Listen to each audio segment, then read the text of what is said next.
Tonight's story is about a place that most people in the small town of Eldridge prefer to pretend doesn't exist. A place that stands alone on a dead hill where the wind never blows, where birds never land, and where even sunlight feels unwilling to touch. A place with a history so strange, so drenched in whispered fear, that people only refer to it with hushed tones. They call it the church that bleeds every full moon. This story isn't just about the church. It's about the people who witnessed its horrors and the ones who didn't survive long enough to tell their part. If you're listening to this late at night, turn down the lights and don't look out your window. Just don't. Because the church might not be the only thing that bleeds. For decades, the abandoned St. Agatha Church has been the center of local legends. People claim that every full moon, its old cracked walls begin to sweat a dark, thick liquid. At first, locals thought it was rainwater mixed with rust, but the smell? Coppery, metallic, and unmistakably like blood. No one knew why, and no one wanted to know. But like all terrible secrets, it eventually drew the wrong kind of attention. The first part of the story was told by a man named Travis Garner, a truck driver who often passed Eldridge at night. Travis never cared about ghost stories. He was the type who laughed at anything supernatural. That stopped after one night. It happened on a full moon drive when his GPS glitched and directed him through a rural back road. He followed it without thinking, until he realized he was driving past an old, leaning structure on a hill. His truck radio flickered. Static swallowed the music. Then a woman's voice whispered through the speakers, "Don't stop." Travis froze. He hadn't touched the radio. He hadn't scanned channels. The voice was just there. He looked out the window. The moonlight fell directly on the church. Its wooden doors were cracked open, and something dark was streaking down the walls, slowly, steadily, like juice dripping from a fresh wound. Travis slowed down. The whisper returned. "Leave." This time, the voice came from the passenger seat. He slammed the accelerator and didn't look back. When he reached the nearest gas station, he stepped out of the truck and gasped. There were bloody palm prints smeared across the passenger door. Not dry, still wet, still fresh. Travis quit night driving after that. But his story spread and became the beginning of a pattern Eldridge residents desperately tried to deny. The next part of this story comes from a group of urban explorers, 3 teenagers, Evan, Luke, and Maya. They didn't believe the rumors. They wanted YouTube views. On a full moon night, they took a camera, flashlights, and cocky confidence and walked up that dead hill. The camera footage was later recovered, but the teens weren't. The video began with nervous laughter as they approached the church. The grass around the building was dry and dead, except for one spot near the back entrance where the ground looked wet. Luke zoomed in. It wasn't water. It was thick, dark red liquid soaking the soil. "Dude, is that blood?" Maya laughed nervously. "Animals, maybe, but there were no animal tracks, just the soil, breathing." The ground pulsed, as though something underneath was moving. The teens continued anyway. When they pushed open the church doors, the hinges groaned like something in pain. Inside, the air was heavy and warm, like stepping into someone's mouth. Pews were overturned.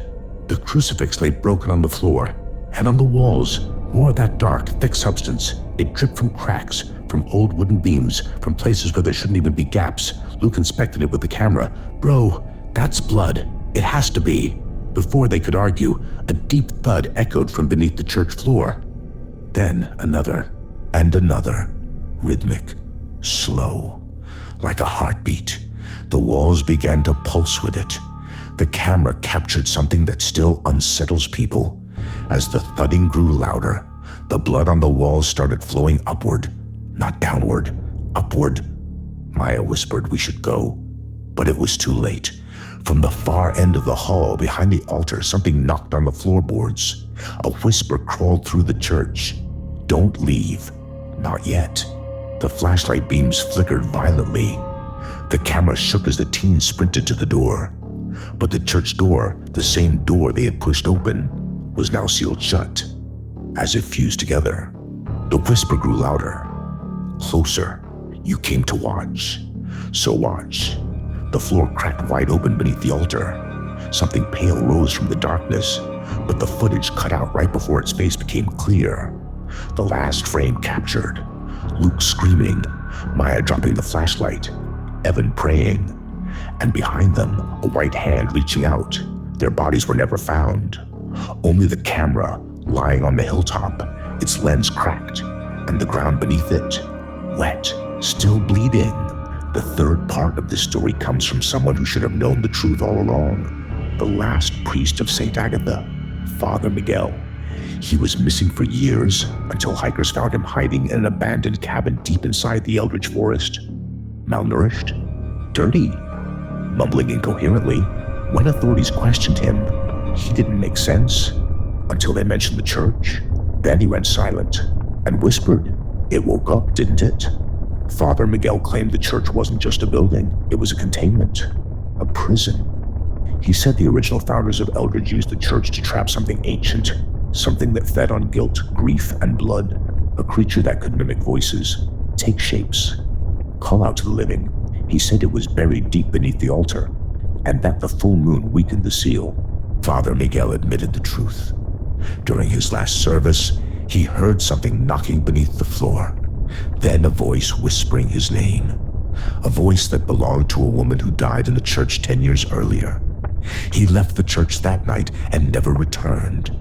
When authorities accompanied him to St. Agatha to face his trauma, the priest refused to enter. He stopped halfway up the hill, trembling violently. He stared at the church.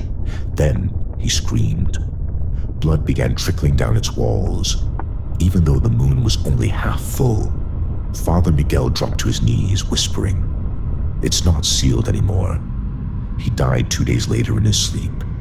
His autopsy revealed something disturbing. His lungs were filled with thick, dark blood, as if he had drowned in it.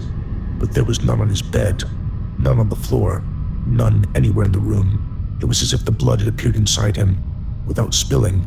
The final part of the story comes from someone who barely survived to tell it. A woman named Heather Clark, a schoolteacher who lived near the hill. On one full moon night, she heard a knock on her door. Slow, calm, almost polite. When she checked the peephole, she saw a little girl crying. Heather opened the door. The girl whispered, "Help me. My mommy is bleeding." Heather immediately ran outside, but the girl wasn't walking. She was gliding. Her feet never touched the ground. Heather froze. The girl turned around and smiled. Her mouth was wrong, too wide, dripping something thick. She whispered, "Come to the church." Then her eyes rolled back, and she collapsed into a puddle of dark, bloody liquid. Heather screamed, ran back inside, locked her door, but the whisper followed her through the walls. "Come to the church."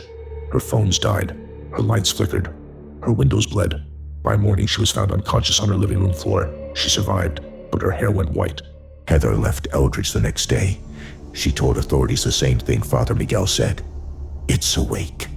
St. Agatha Church still stands on that dead hill. Still silent. Still waiting. Authorities blocked off the entire area. But every full moon, someone reports the same thing. Blood dripping down the walls. A knocking sound from beneath the church floor.